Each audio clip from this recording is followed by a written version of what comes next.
রাজকীয়ভাবে 2026 BPL mission শুরু করল Rangpur Riders.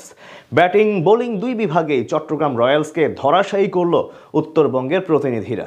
শুরুতে নাইম শেখ কাঁপন ধরালেও ফাহিম আশরাফের বোলিং তোপে পরে অল্পতেই গুটিয়ে যায় চট্টগ্রাম। এরপর লিটন দাস এবং ডেভিড মালানের ঝোড়ো ব্যাটিংয়ে এক প্রকার উড়েই যায় তারা।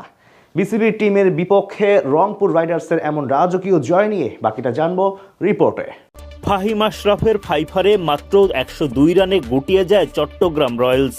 তাদের দেয়া 103 রানের লক্ষ্যে ব্যাট করতে নেমে দাপুটে শুরু পায় রংপুর রাইডার্স। রংপুরের দুই ওপেনার লিটন দাস ও দাউদ মালান দেখে শুনে দলকে এগিয়ে নিয়ে যান। চট্টগ্রামের বোলাররা যখন দিশেহারা তখন বাউন্ডারির মেলা সাজান লিটন মালানরা।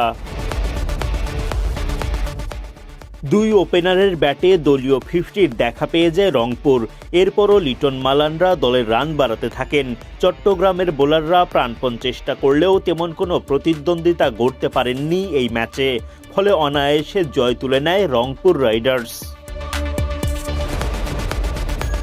সোমবার বিপিএলের দিনের প্রথম ম্যাচে মুখোমুখি হয় রংপুর রাইডার্স ও চট্টগ্রাম রয়্যালস। টস জিতে আগে বোলিংয়ের সিদ্ধান্ত নেন রংপুর অধিনায়ক নুরুল হাসান সোহান। ইনিংসের প্রথম ওভারেই উইকেট হারায় চট্টগ্রাম। রাইডার্সের গতি তারকা নাহিদ রানা স্বীকার করেন অ্যাডাম রসিংটনের উইকেট। ওপেনিং পার্টনারকে হারালেও মারকুটে ব্যাটিং দেখান কোটি টাকার নাইম শেখ। চোখ ধাঁধানো বাউন্ডারির মেলা তার, কিন্তু নাইমের ঝড়ো ব্যাটিং থামিয়ে দেন মুস্তাফিজুর রহমান। দ্য ফিজের বলে বোল্ড হয়ে মাঠ ছাড়েন নাইম। 20 বলে 7-4 ও 1 ছক্কায় 195 স্ট্রাইক রেটে এই ওপেনার করেন 39 রান।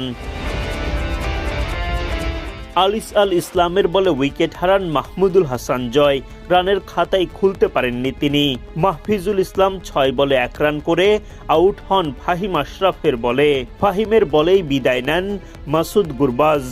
মাত্র 69 রানে 5 উইকেট হারিয়ে ধুঁকতে থাকে চট্টগ্রাম রয়্যালস।